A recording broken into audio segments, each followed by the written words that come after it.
Welcome to Get Paid for Your Pad, the definitive show on Airbnb hosting, featuring the best advice on how to maximize profits from your Airbnb listing, as well as real-life experiences from Airbnb hosts all over the world. Welcome. We are your hosts, Josefa Kapadia and Jasper Rivers. Get paid for your pad. Get paid for your pad. Get paid for your pad. Get paid for your pad. Get paid for your pad. Get paid for your pad. Hey everybody, welcome back to another episode of Get Paid for Your Pad. This is Jasper Rivers. I am your host for today. And I am going to be alone. No Josefa, no guests, just me.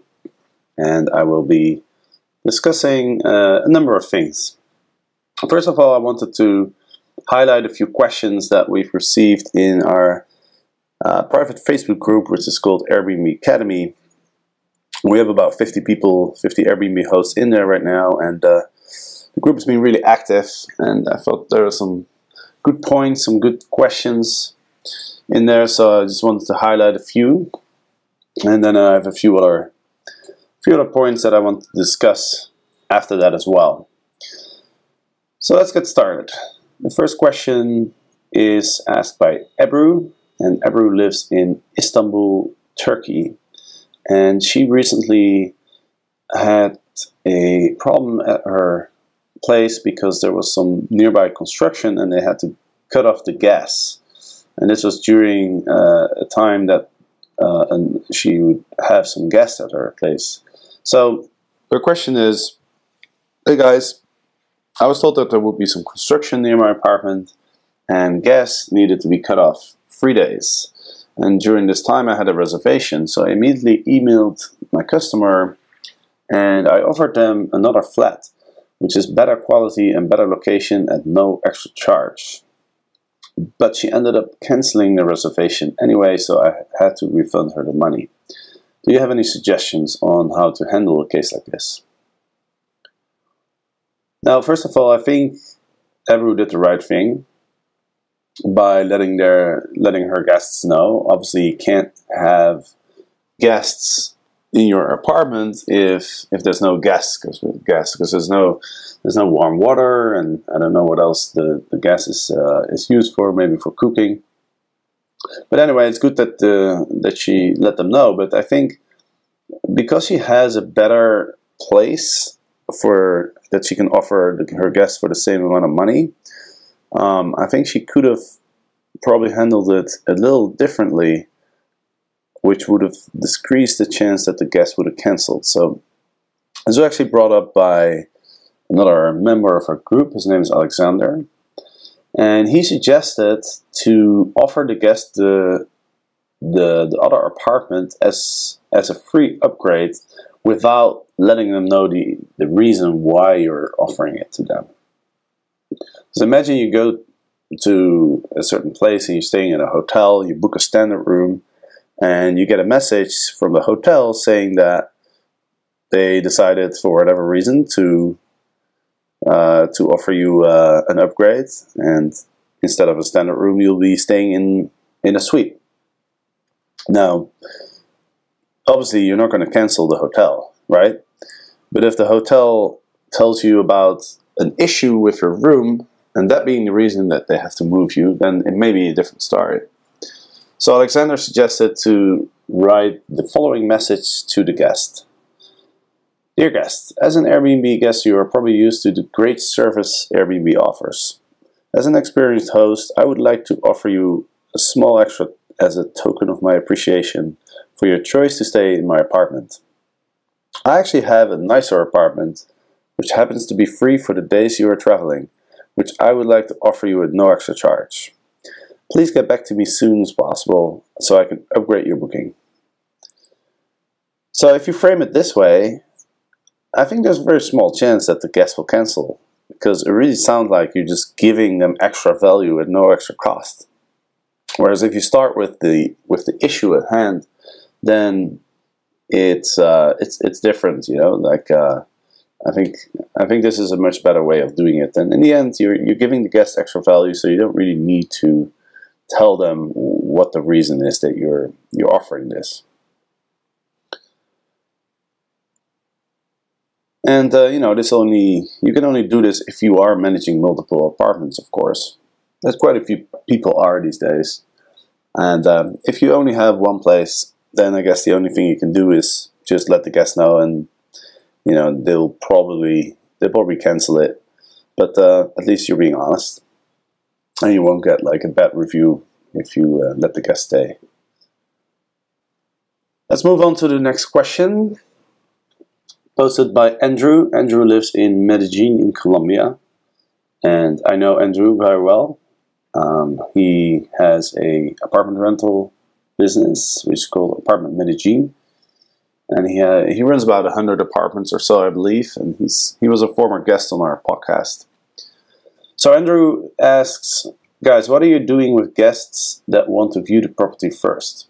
I have no issue with that, except you have to give out some details to the client, which goes against Airbnb policy. I'd hate to get banned for handing out an address or phone number because a client wanted to see the place. So I think this is something that is pretty common.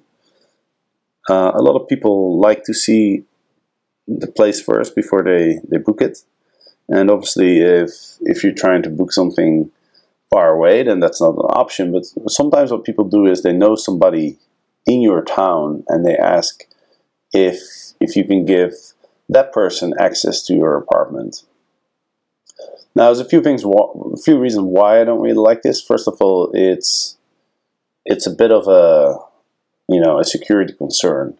I mean, anyone can go on Airbnb and send me a message and say, "Hey, your apartment looks cool. I may want to stay there.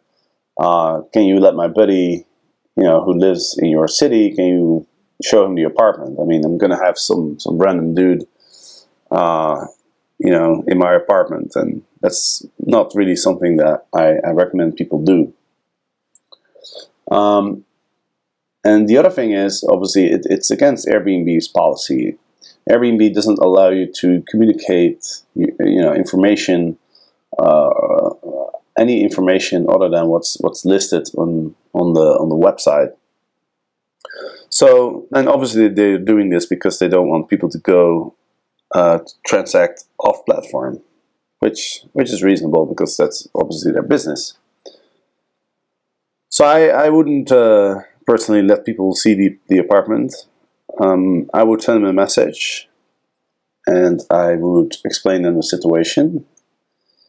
And one of our other members, Diego from Buenos Aires in Argentina, actually came up with a pretty good message, I think. His suggestion was to respond as follows. Dear guest, I'm thankful that you want to see the property. I would love to host you, but unfortunately we cannot share contact information or addresses before you book the place. It goes against Airbnb's terms and conditions, and I don't want to get punished for violating them. I hope I can help you make up your mind, answering all questions you might have, and maybe offering to read my previous reviews.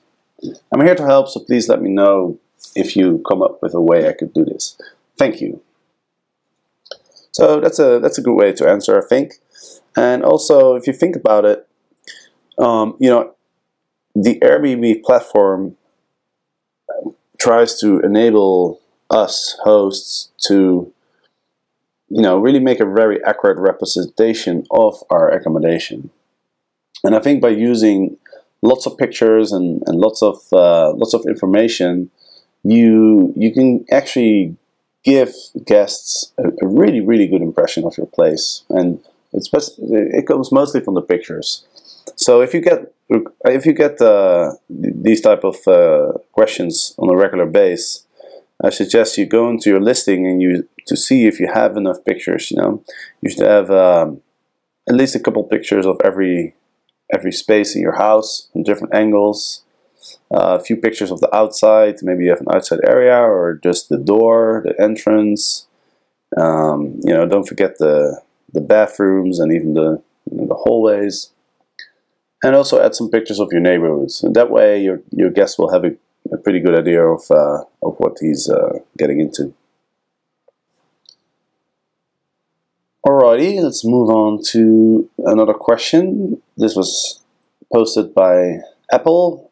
Apple lives in Chiang Mai in Thailand. A really cool place. I've been there myself. And she charges separately for electricity and water. And this is the way she did it is after the guest arrives, she reads the meter of the gas and the electricity and the water, and then she takes another print after the guests leave, and then she uses that to calculate the total costs. And then what she does is she uses the resolution tool on the Airbnb platform to charge the guests.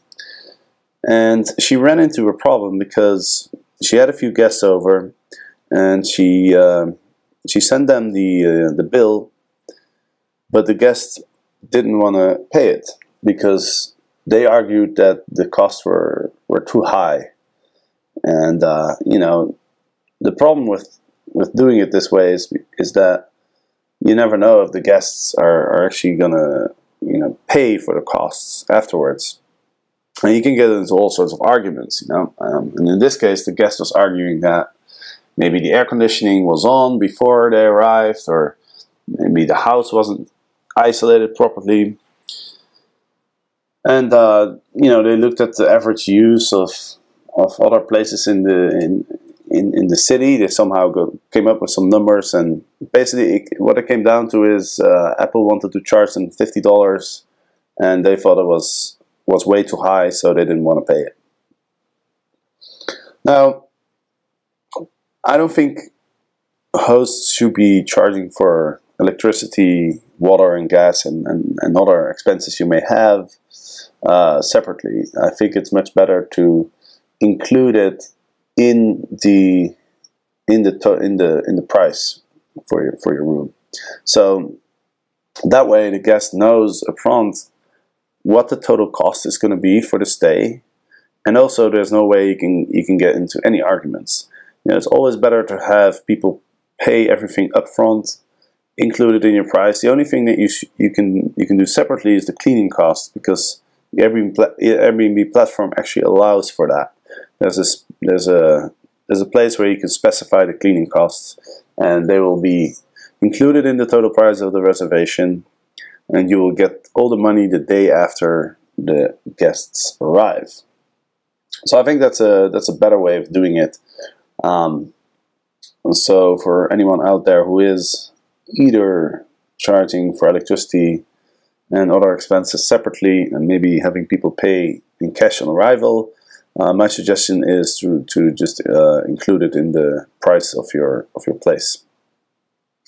Now, Apple's situation actually got resolved by Airbnb, because they noticed the discussion that was going on in the resolution tool, and they stepped in and offered Apple to refund her their electricity, and then they suggested to her that she would not charge guests for these costs this way and include it in the price. So in the end, it was all good. Alrighty, let's see. There's a few other things I wanted to talk about. I'm sure everyone's seen the smoke detectors that Airbnb has been recommending hosts to install. It's kind of an annoying pop-up, because every time you try to edit your listing, it tells you to buy one and then to add the smoke detector to the amenities. Now Airbnb has a goal. They want to have every single Airbnb host install a smoke detector by the end of 2014, and that's why I think they use this sort of a little bit of an aggressive way to force it upon us. But I do think it's a good suggestion. It's obviously good to offer your guests a safe place to stay, and I recommend everybody take this advice and install the smoke detector, because I think, and I don't know this for sure, but I think Airbnb might use this as one of the factors to determines your search ranking, because that's basically the most powerful tool they have to sort of encourage hosts to take action, is to sort of punish those who don't by lowering their listings in the search results. And again, this is a little bit of a speculation on my behalf, but I think it's a good thing to do, and it's definitely not gonna hurt you in terms of the rankings. So I ordered one myself. I ordered one of the smoke detectors that Airbnb suggested. I think they have a few suggestions, and it will be installed within the next few days. Now, I don't know if you are aware, but next weekend, the weekend of the 21st and 22nd, Airbnb is organizing its first global host event. It's called the Airbnb Open, and it's really cool. It's a 2-day event. There's some people are gonna be talking. Chip Conley, head of hospitality, who's also been on our podcast, by the way. Fred Reed, former CEO of Virgin America, will be talking. The founder of Airbnb, Brian Chesky himself, will be there too. And as well as a peer-to-peer workshop, sharing economy panel with some pretty interesting people. There's going to be some other types of events. We're going to have dinners with hosts and employees. There's going to be a super host panel, and there's going to be a fair with all sorts of Airbnb-related companies and services that will present their products and their services. So I'm actually going there and going to San Francisco, and a lot of people from our community are coming as well. And we're going to organize a little dinner event, have some drinks together, get to know each other a little bit. So if you are listening to this podcast and you'd be interested in meeting up with us, then shoot me an email at info@getpaidforyourpad.com, and then I'll let you know where the dinner and the drinks will be at, and you're happy to join. So some exciting stuff coming up there. Now the last thing I wanted to tell you guys about is there's a new website that just launched. It's called Pierceorg, and it's a really cool website. It basically aims to help people use different platforms in the sharing economy, such as Airbnb. But it's not just Airbnb. There's literally like probably over 100 platforms in the sharing economy. You can make money by doing all sorts of things. You can rent out your house. You can rent out your car. You can even rent out like stuff like golf clubs or anything you have. You can use it to make money. You can drive Uber, Lyft as a taxi driver.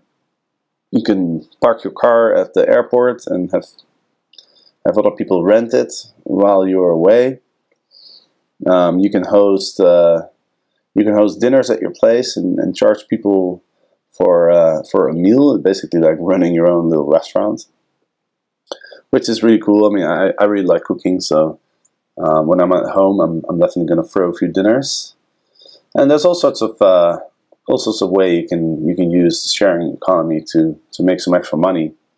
So Pierce.org does a really good job at providing you with all the information about what platforms are out there, advice on how to use them, ratings, reviews, all sorts of data like average earnings, discounts, a lot of good stuff. And they also have a forum, and I'm actually a pretty active contributor to it. I'm sharing some stuff about Airbnb. So I recommend anyone who's interested in the sharing economy to check it out. It's Pierce.org, Peers.org, and I'll I'll mention this in the show notes too. So if you don't have a chance to write this down, no worries. We got your back. And with that, I'm going to finish this episode. So thanks you guys for listening. If you want to know more about Airbnb hosting, as always, you can go to getpaidforyourpad.com. And if you are interested in joining this Airbnb Academy Facebook group that I was talking about, it's available to you if you go to optimizeyourairbnblisting.com. We offer the book Get Paid for Your Pad, as well as free bonuses, and the Airbnb Academy Facebook group is one of the bonuses. The other two bonuses are you will get my personal guidebook that I send out to all my guests, and they always really appreciate that. So I always recommend everybody to create one themselves. And, if you get mine, then you can basically just copy it and fill in the details of your apartment and your neighborhood, etc. And I'm also doing a 30-minute free Skype call, consultancy call for your Airbnb listing if you buy the book at optimizeyourairbnblisting.com. So I'll give you a call and we'll go through your listing. I'll point out some things where you can improve, and you can ask any questions you may have. So I think it's a pretty good way to get started on the Airbnb or to make some improvements to your current listing. And of course, every Monday and Thursday, I'll be back, maybe with Josefa, or maybe with some interesting guests. So tune in every Monday, every Thursday for another episode of Get Paid for Your Pad. Thanks for listening, guys, and we'll see you next time. Get paid for your pad. Get paid for your pad. Get paid for your pad. Get paid for your pad. Get paid for your pad. Get paid for your pad.